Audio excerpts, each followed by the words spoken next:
Cassie, say hi. Hi. Hi, good morning. We are making Rice Krispie treats for Easter, and we are going to decorate them into Easter eggs. This is quarantine day number what? I've been here for a month. I guess a month. I don't know. We've lost track. Our schedule's off. We eat at odd times. I'm sure all of you guys do too. But we're going ahead today and making all of our desserts for tomorrow so we can bring some to our family members and leave them outside their door for them.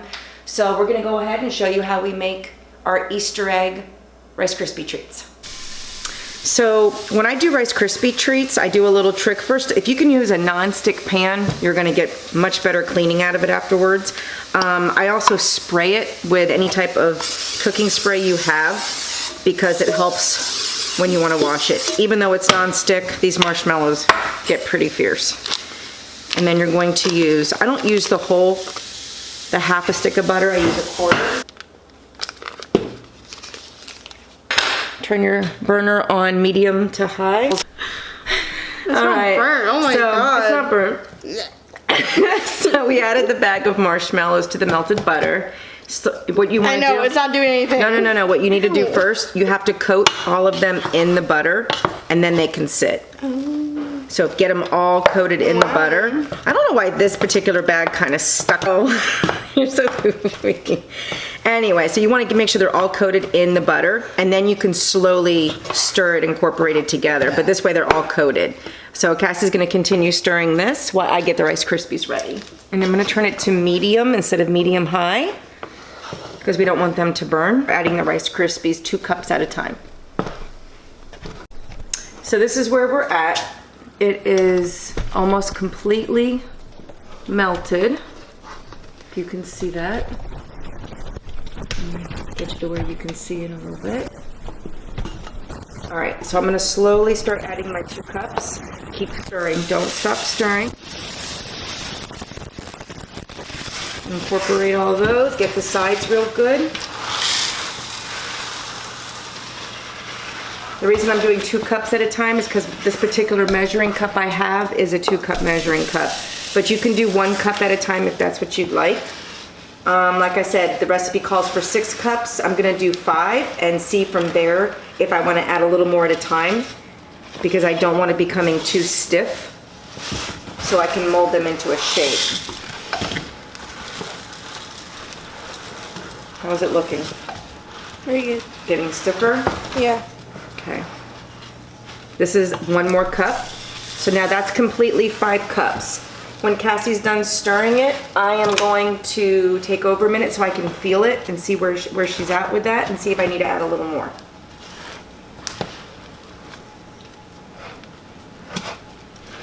It's looking a little wet still, right?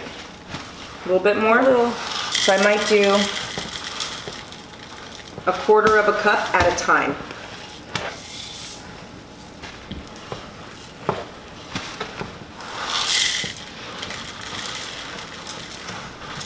It's getting pretty stiff.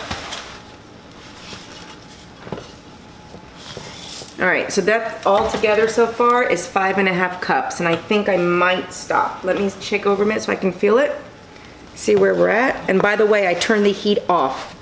The burner's still hot. It's still gonna continue to keep things warm, but I don't want it scorching the bottom of the pan. The next thing I want to do is let it sit for just a second on this burner with the heat off. And I'm going to, I'll show you guys what I did. I took a cookie sheet and I put a piece of aluminum foil down. And because I have to work with it, I'm going to spray it. I'm also going to spray my hands when I get ready to play with it. I took a cookie cutter that was a circle and I kind of bent it to make it into the shape of an egg, kind of like an oval shape, if you can see that. And we're gonna put all of the Rice Krispies on this and work it out. So it's been about 2 minutes and I'm trying to spread all this out. Now it comes to the point where you should take some spray on your hands because it will stick if you don't. And then you smash it down because you want to use the cookie cutter. But if you don't spray your hands, you won't be able to work with it. So take your spray and wipe your cookie cutter with it so it won't stick to your cookie cutter, and make your shapes that you'd like.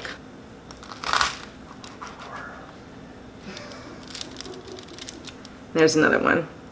And I'll show you what to do with the leftover scraps. Okay, so I cut out what I could. I'm going to spray my hand again so I can use the rest of this and push it back together just like you would if you were making cookies and put your dough back together. Kind of just want to do the same thing and not waste anything that you can. That's why I sprayed the foil. See how it's starting to stick? I'm not going to use that. My daughter will probably pick at that. But that's why you spray everything. Now I'm going to smash that back together and try to make it into a hole and make more out of it. Same exact thing as you would do if you're baking with flour and cookies and dough and whatever else. And see what we can make out of it. It's not going to be perfect, but it's a Rice Krispie treat. And once we do our melted chocolate for the decoration, that melted chocolate is going to hold everything together really well. So this is how they turned out for now. I got 1, 2, 3, 4, 5, 6, 7, 8, 9, 26. I wanted to do the 5½ cups of Rice Krispies. They don't get as hard. And now the shape of the egg is there, if you can see it. And once we melt the chocolate and decorate them, you'll really see them come alive with the icing on top. Okay, so we got the candy melts, and I bought Color Burst Brights. You can get Color Burst Pastels, but I thought the Brights had a little bit more confetti in them, so we could see them a little better when I melted them to put over the Rice Krispie treats. I'm gonna get started melting them in a double boiler. If you don't have a double boiler, just make it. You get a smaller pot that will fit inside of one. Put about 1 inch of water and get your pot to sit inside of it.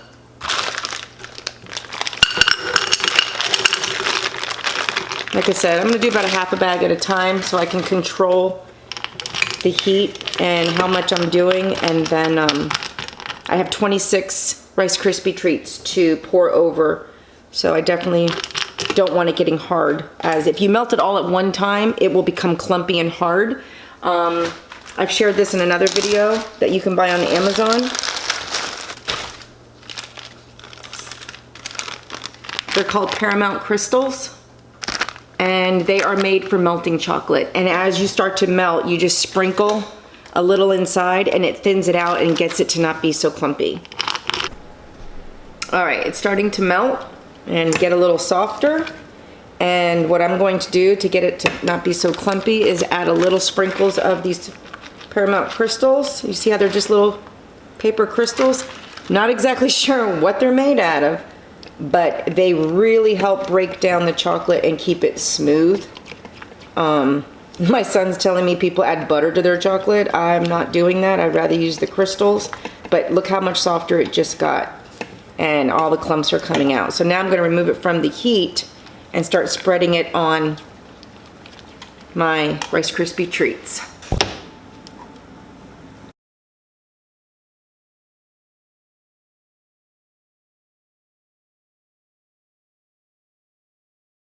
Things. What I'm going to do, why it's still not hard yet, the chocolate hasn't hardened, I'm going to take the same sprinkles I did with the cupcakes and sprinkle a couple of them on here as well. Make some pink.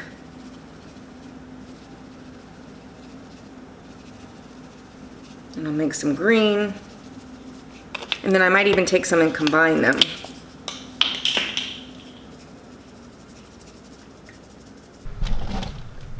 So you can see the sprinkles. And hopefully you can make out the shape. That they're kind of like an Easter egg. But they're just Rice Krispie treats in the shape of like an oval and just some chocolate. So I hope you enjoyed my video. And if you like it, please follow along and subscribe. And look at my other video on my candy corn Halloween Rice Krispie treats. And happy Easter, everyone.